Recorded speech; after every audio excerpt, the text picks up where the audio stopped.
Hey, Mason here. Here with a very short video on some testing I've done. It's in regards to this node right here. I think this is probably the funniest oversight I've seen from GGG for POE2. But the basic idea around this node is it says that your heavy stun build-up empties 50% faster if you've successfully parried recently. This node actually does nothing.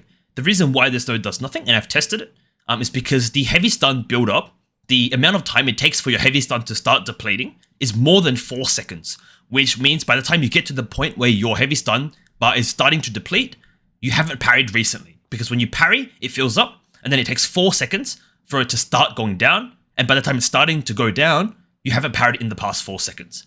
It seems like a very hilarious oversight that I just found this absolutely amusing. But there's another node over here which just does the effect but has no conditional, which I've also tested here. So just as a short summary, here's my results of my testing. I tested with one parry, so only the parry node. In that case, that's this node right here. And then I tested with neither. I've tested with just defender's resolve, which is this node right here. And I've tested with both. So the way I tested this is the first thing I did. I'll just show you my editing software for this. The first thing I did was I had a clip and then I had a timer. DaVinci allows us to add timers, which basically allow me to track. So you can see here, there's a timer right here for this thing.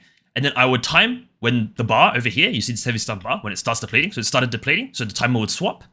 And then when that bar fully depletes, I'll track the times at the end of basically each of these time code text objects in DaVinci. So that's how I got these exact numbers of timing the stun bar when it starts depleting and when it fully depletes. And then what I do is I'll take a screenshot of the image of my stun bar. So at this particular timestamp, before it starts depleting, I'll take a screenshot right here. And then I used Paint, which had like a ruler function. So I'll just show you that quickly what that looks like now. So if I just take a picture of this and pull up Paint. Where did it go?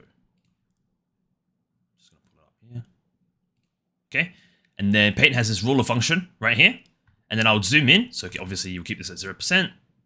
Zoom in, match the lines up, which I'll just show that right here. And then you see that each dot is on one line, basically. So I try to draw, obviously it's done by hand, so it's not perfect, but it's just a general approximation. So you can see there's 11 of these small dots, these ones here.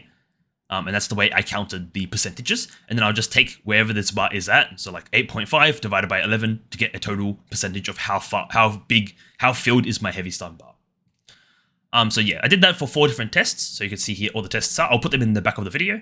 But basically this is the conclusion. The conclusion is that this node literally does nothing because by the time your heavy stun bar is starting to deplete, it has been more than 4 seconds. So 4.3 seconds, 4.2 seconds, 4.2 seconds, 5.2. So this one might have been an outlier here. But the idea is it's probably a bit more than 4 seconds before it starts depleting. And this node, you haven't parried in the past 4 seconds because when you parry, your stun bar goes up. And then you have to wait 4 seconds for it to start depleting, and by the time it's starting to deplete, you haven't parried in the past 4 seconds, because if you did parry, it would reset this 4-second timer, which means you have to wait another 4 seconds, a bit more than 4 seconds, for your stun bar to start depleting again. So, GGG, please fix this, so we can play parry builds. Thanks.